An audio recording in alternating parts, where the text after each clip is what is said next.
હકીકત છે। ગાજવીજ સાથે થયેલા માવઠા અને સુસવાટા ભર્યા પવનોએ દાહોદ જિલ્લાના 5 તાલુકામાં પુનઃ એક વખત નુકસાન કર્યું। બુધવારની પરોઢના 10 વાગ્યા સુધીના 8 જ કલાકમાં દાહોદ જિલ્લો પુનઃ એક વખત કમોસમી માવઠાથી ધ્રુજી ઉઠ્યો હતો।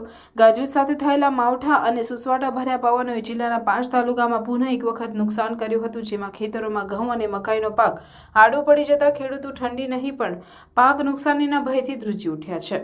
જ્યારે અચાનક આવેલા વરસાદથી પતંગ બજારમાં પણ દોડાદોડી થઈ ગઈ હતી।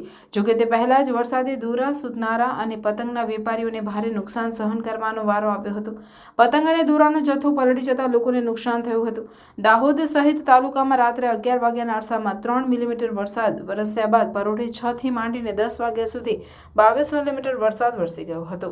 તો 8 જ કલાકમાં 1 ઇંચ વરસાદ પડી જતા અહીં પણ એમપીએમસીમાં અનાજ પલળવા સાથે ખાસ કરીને પતંગ દોરીના વેપાર કરવા લગાવેલ તંબુ પલળતા વેપારીઓને ભારે નુકસાન વેઠવું પડ્યું હતું।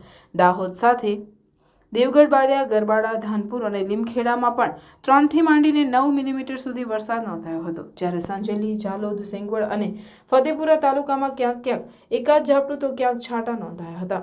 બુધવારે પણ આખો દિવસ તડકા છાંયડાની રમત જોવા મળી હતી, પરંતુ સ્વચ્છ આકાશને કારણે વરસાદ આવે તેવા ઓછા અણસાર જણાયા હતા।